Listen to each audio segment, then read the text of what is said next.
Money behaves exactly like a person you are chasing. The harder you pursue it, the faster it backs away. You have felt this. The more desperately you need money, the more it seems to vanish, to slip through your fingers, to stay just out of reach.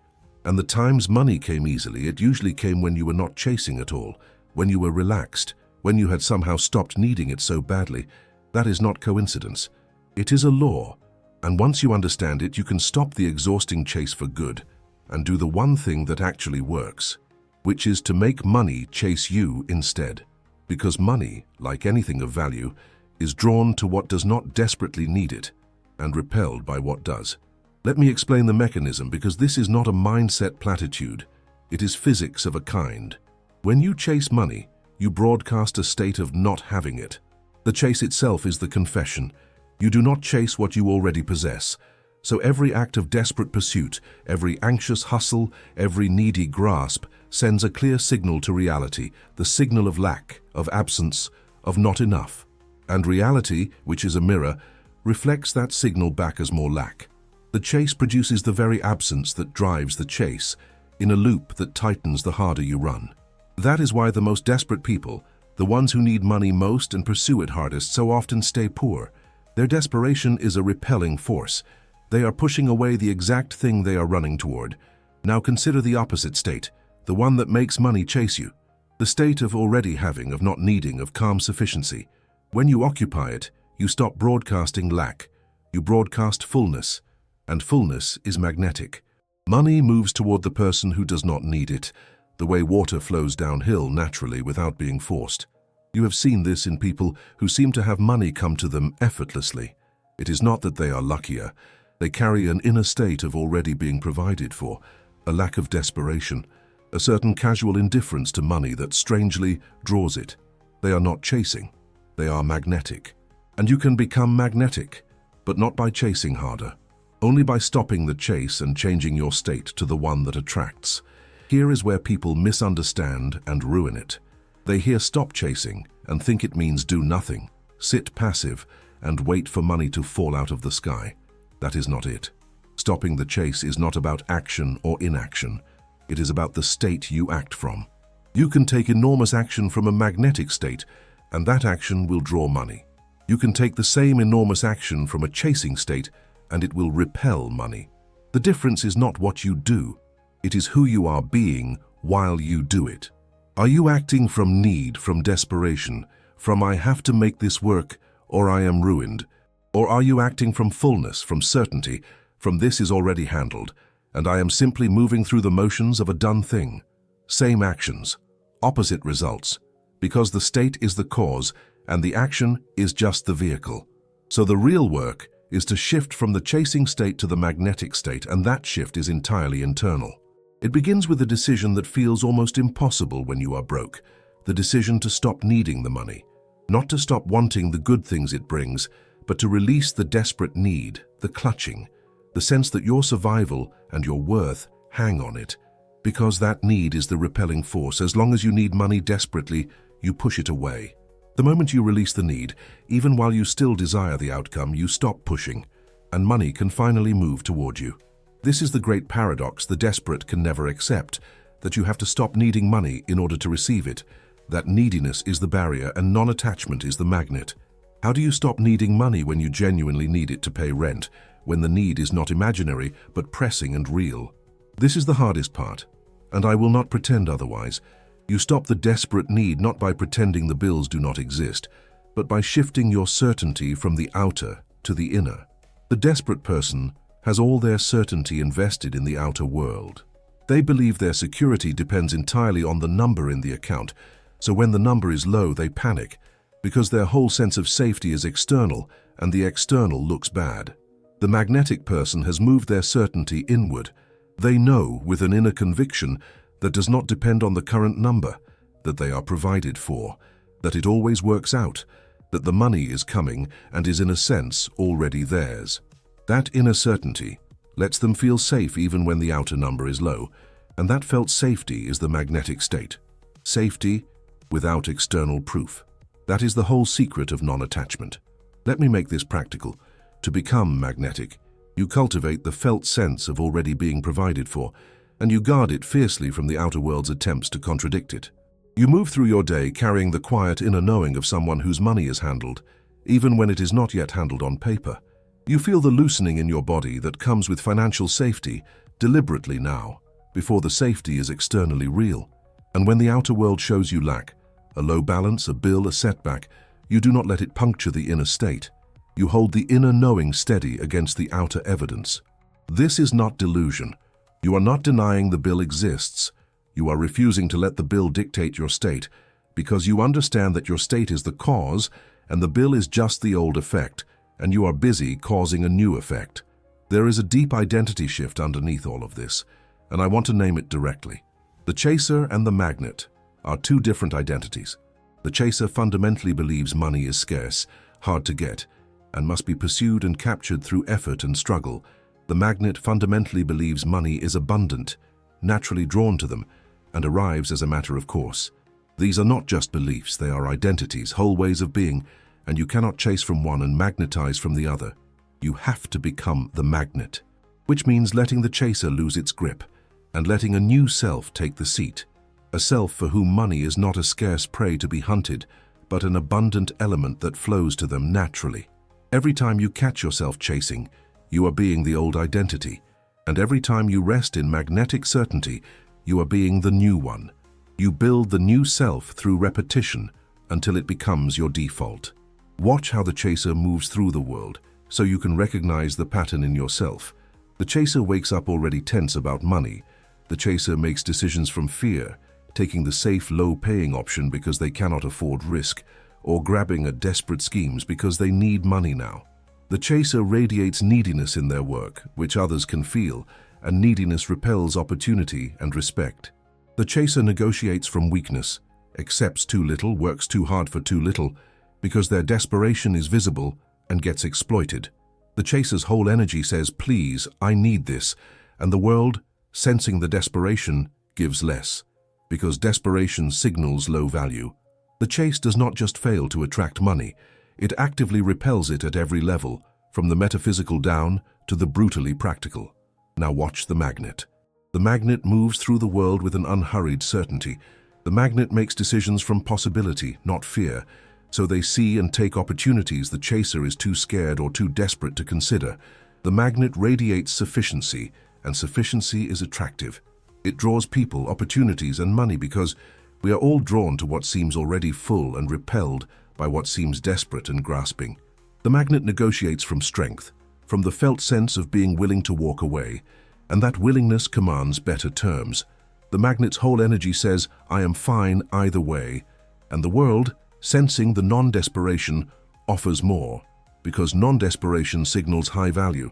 The magnet does not chase and does not need to, because their state does the attracting for them, at every level, metaphysical and practical alike. If you want to become the magnet, and I am going to give you the exact daily practice for it, the resource that lays out the full magnetic state routine is in the pinned comment. It is the specific sequence for building and holding the state of already being provided for, the one that makes money move toward you instead of away. If you are tired of chasing and ready to reverse the flow, that is where to start. Go read it, then come back, because now I want to show you the inner moves that flip you from chaser to magnet, starting today. The first move is to catch the chase in the act. Through your day, you will notice moments of grasping, of anxious need, of the clutching feeling around money, the tightness when you think about bills, the desperation when you think about how to make more, the neediness in how you approach work or opportunities. Each time you catch that grasping, you have caught the chaser in action, and catching it is the first power because you cannot stop a pattern you cannot see. When you catch it, you pause, and you deliberately relax the grasp. You loosen the inner clutch. You breathe into the felt sense of it is handled, I am provided for, I do not need to grasp. You are not solving the money problem in that moment. You are changing your state from chasing to magnetic, and that state change is the actual work. The second move is to act from sufficiency in the small choices. Money magnetism is not built in one dramatic decision. It is built in hundreds of small moments where you choose to act from fullness rather than fear. The way you carry yourself, the way you speak about money or refuse to complain about it, the way you make a small purchase without the usual clench, or decline one without the usual sense of deprivation, both from a place of ease rather than fear. The way you approach your work, not as a desperate scramble for survival, but as the natural activity of someone who is provided for. Each small choice from sufficiency is a rep that builds the magnetic identity, and the identity, once built and stable, is what does the attracting. You are not trying to attract a specific sum. You are becoming the kind of person money is drawn to, and then letting that draw do its work. The third move is to release the how and the when. The chaser is obsessed with how the money will come and when, because the chaser is trying to control and capture it. The magnet releases both. The magnet holds the certainty that money is flowing to them and leaves the channel and the timing entirely open, entirely unforced. This release is not passivity, it is trust, and trust is magnetic while control is repelling. When you grip the how, you confess you do not trust it to arrive on its own, and that distrust is the chase in disguise. When you release the how, you signal complete certainty, and complete certainty is the most magnetic state there is. The money then comes through whatever channel reality finds easiest, often one you never would have planned, precisely because you left the channel open instead of strangling it with your need to control. Let me name a trap that catches people who hear all this and get it slightly wrong. They try to fake the calm. They paste a serene face over a mind that is still screaming with need, and they call that being magnetic. It is not. The world reads the need underneath the performance, not the performance, and the need still repels. Real sufficiency is not an expression you put on. It is an actual shift in where your safety lives from the account to the inside. You cannot perform your way magnetic while still believing underneath that you are one bad month from ruin. The calm has to be real, rooted in a certainty that does not depend on the number, or it is just desperation wearing a mask, and desperation in a mask still repels like desperation. So do not chase the appearance of calm. Build the actual inner safety, and the calm becomes real on its own, and the magnet turns on. Understand that this is not about never taking action or never working. It is about the flip in what drives the action. When you stop chasing and become magnetic, you often work just as hard or harder, but the work comes from inspiration and certainty, rather than desperation and fear. And that same work now attracts instead of repels. The action becomes a channel through which the magnetized money flows, rather than a desperate net you throw to try to catch something that keeps escaping. You will still do things. You will still show up, create, offer, build, but you will do it as the magnet, from fullness, and the doing will finally work. Because for the first time, the state underneath the doing is one that attracts rather than repels. Same effort, reversed polarity, opposite result. Let me go deeper into the magnetic state itself, because understanding it superficially is not enough to hold it under pressure, and holding it under pressure is where the money is. The magnetic state is not a mood you pump yourself into. It is not forced positivity or manic confidence. It is something quieter and far more durable, a settled inner conviction that you are provided for, operating underneath your moods and not depending on them. You can be magnetic on a bad day.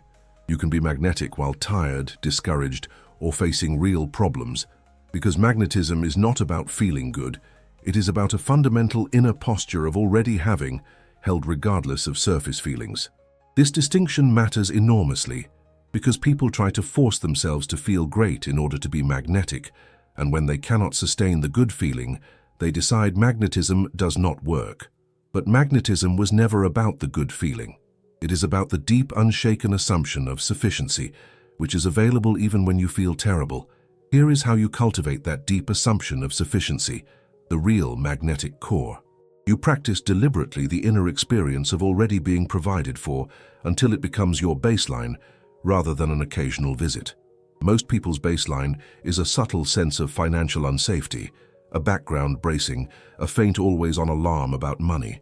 That baseline is the chasing state made permanent, and it repels money continuously, all day, underneath everything. Your work is to change the baseline itself, from unsafety to safety, from lack to sufficiency, from bracing to ease. You do this not by fixing your finances first, but by deliberately occupying the felt sense of safety now, repeatedly, until the nervous system relearns it as the default.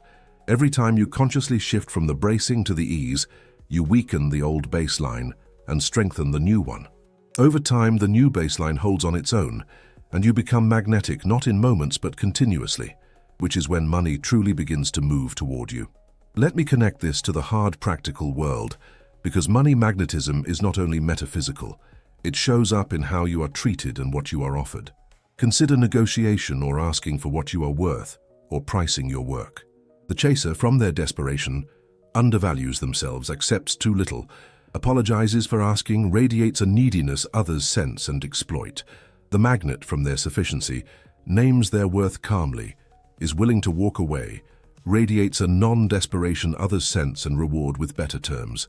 This is not mysticism, it is human psychology. We are all drawn to what seems valuable and already full, and repelled by what seems desperate and grasping. When you carry the inner state of sufficiency, people treat you as more valuable, offer you more, and compete for you, because your non-desperation signals high worth. When you carry desperation, people offer you less because your neediness signals low worth. The inner state translates directly into how the outer world prices you. That is why two people with identical skills and identical work can command wildly different money. It is not only the skill, it is the state they carry, which the world reads instantly and prices accordingly. The desperate expert, radiating need, gets underpaid and overlooked. The sufficient expert, radiating calm worth, gets sought out and overpaid. Same expertise, different state, different price.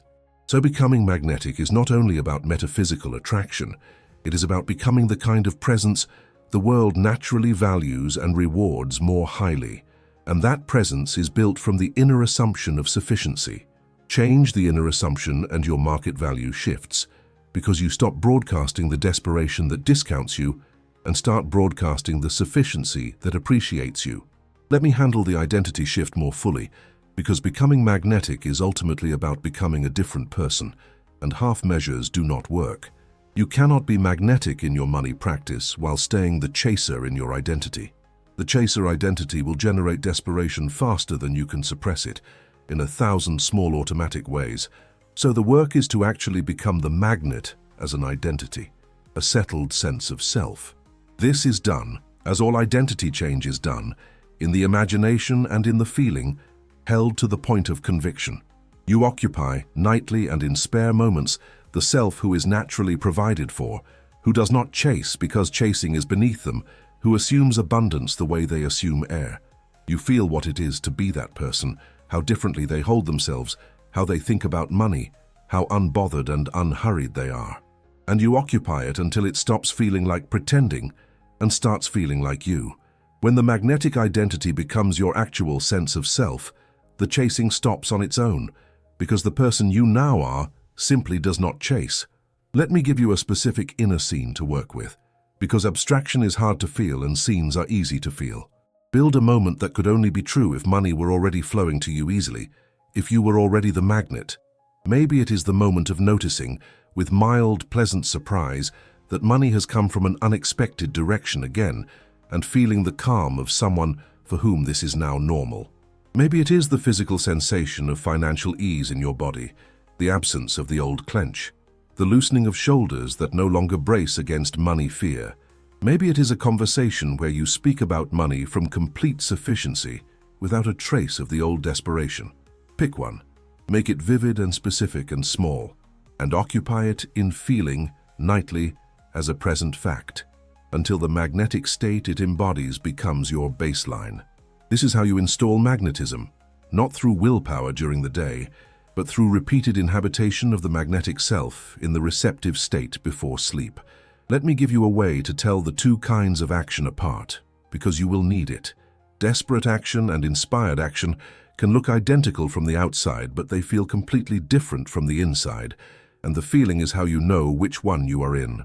Desperate action has a grabbing, contracted, must work or else quality. There is fear in the body, a tightness, a sense of forcing. Inspired action feels open, almost easy, a movement towards something rather than a scramble away from ruin.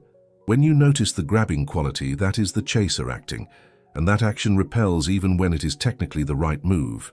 When you notice the open, unforced quality, that is the magnet acting, and that action attracts. So before you act, check the feeling behind it. If it is contracted and afraid, pause. drop back into sufficiency, and act from there instead. The same task done from the open state becomes magnetic. The instruction was never act less or act more. It is act from the magnet, never from the chaser. Let me talk about how money actually arrives to the magnet, because the manner of arrival is different, and you need to recognize it so you do not block it. To the chaser, money must come through the one channel they are fixated on, the specific job, the specific deal, the specific plan, and they strangle that channel with their desperate focus while ignoring all others. To the magnet, money comes through whatever channel reality finds easiest, and it is usually not the one they expected. An opportunity from a direction they were not watching, a person who appears with an offer, an idea that arrives at the right moment, a door that opens where there was no door before. Because the magnet holds the certainty of money flowing while releasing the how, they leave all channels open, and reality delivers through the path of least resistance, which is often invisible to the planning mind. Fixate on how it must come, and you close every channel but one, and usually the one you fixate on is not the easiest path, so you block your own delivery. Hold the certainty, release the how, and let reality choose the door. Let me prepare you specifically for the pressure test, because it is coming, and it is where most people lose the magnetic state. At some point after you begin this, a real financial pressure will hit, a big, unexpected expense, a loss of income, a number that drops hard and fast. And in that moment, every cell of the old chaser will insist that now is not the time for magnetism. Now you need to panic, hustle, grasp, chase, because this is real and serious. That insistence is the test. Collapse into the chase under real pressure, and you confirm the lack at full emotional volume and repel money at the exact moment you most need it. But meet the real pressure with the held magnetic state. Look at the frightening number and stay in the inner conviction of sufficiency. Refuse to let the pressure convert you back into a chaser, and you keep the magnet on precisely when it matters most, and money keeps moving toward you even through the crisis. The ability to stay magnetic under pressure is the master skill, because the pressure is exactly when the chasers around you collapse, and your held certainty in that moment is at its most powerful and most rare. Let me give you the inner move for the pressure test, so you're not caught unprepared. When the pressure hits and the panic rises, you do not try to suppress the panic by force, which only feeds it. Instead, you drop beneath it to the deeper assumption of sufficiency, and you speak to yourself from there. This is the old reality applying pressure as it leaves. It is not the truth of what is coming. I am provided for. It always works out. I do not chase, even now, especially now. And you deliberately relax the grasp, loosen the clench, and return to the felt state of the provided for person in the very teeth of the pressure. You will have to do it repeatedly because the pressure will keep pushing. But each time you drop beneath the panic to the sufficiency and refuse to chase, you keep the magnet on, and holding it through the pressure is what pulls the resolution toward you, often faster and from a stranger direction than you could have imagined. Understand the long game here, because magnetism is not a single trick, but a permanent change in how you relate to money for the rest of your life. Once you have built the magnetic baseline and it holds, money stops being a source of chronic anxiety and becomes something that flows to you as a matter of course. You stop living in the exhausting cycle of chasing, grasping, and losing, and you start living in the steadier reality of attracting, receiving, and expecting more. This is not a temporary state you visit to manifest a specific sum and then lose. It is a new default, a new identity, a new relationship with money that, once established, keeps producing because you have become, permanently, the kind of person money is drawn to. The chasers around you will keep running and grasping and wondering why it never gets easier, and you will have simply stepped out of the race entirely, into the quiet, magnetic sufficiency where money comes to you instead of fleeing from you. So become the magnet, all the way, as an identity and not just a technique.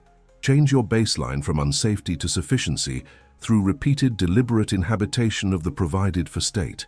Let the inner sufficiency raise your practical worth in the eyes of a world that reads and prices your state. Occupy the magnetic self nightly until it becomes who you are. Act boldly from that sufficiency, rather than freezing or grasping from fear. Release the how and the when and let money arrive through the unexpected door. And above all, hold the magnetic state through the pressure test. dropping beneath the panic to the deep conviction of sufficiency exactly when the pressure screams at you to chase. Do all of that and the flow reverses permanently. You stop running after money that runs away, and you become the still sufficient magnetic presence that money and much else moves steadily toward. The chase never worked. It never will, because the chase is built on lack, and lack repels. Everyone around you is chasing, running harder, grasping tighter, wondering why money keeps slipping away, and you now understand why. You do not have to run anymore.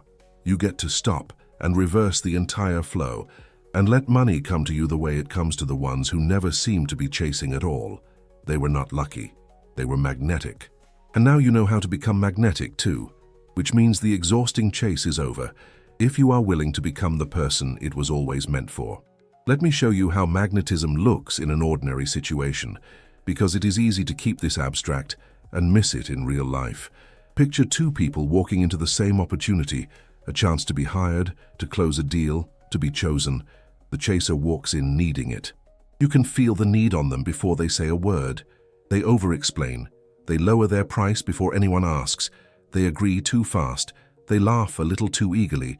And the other side, without even thinking about it, values them less, because the need itself reads as low worth. The magnet walks into the same room not needing it. Interested, present, but genuinely fine either way. They ask for what they are worth without flinching. They let silence sit. They are willing to walk. And the other side leans in because non-desperation reads as value, and people want what does not desperately want them. Same opportunity, same skills maybe. Opposite result, decided entirely by the state each one carried through the door. The lesson underneath that is one you can use everywhere, not only with money. Neediness repels in every arena, and non-attachment attracts.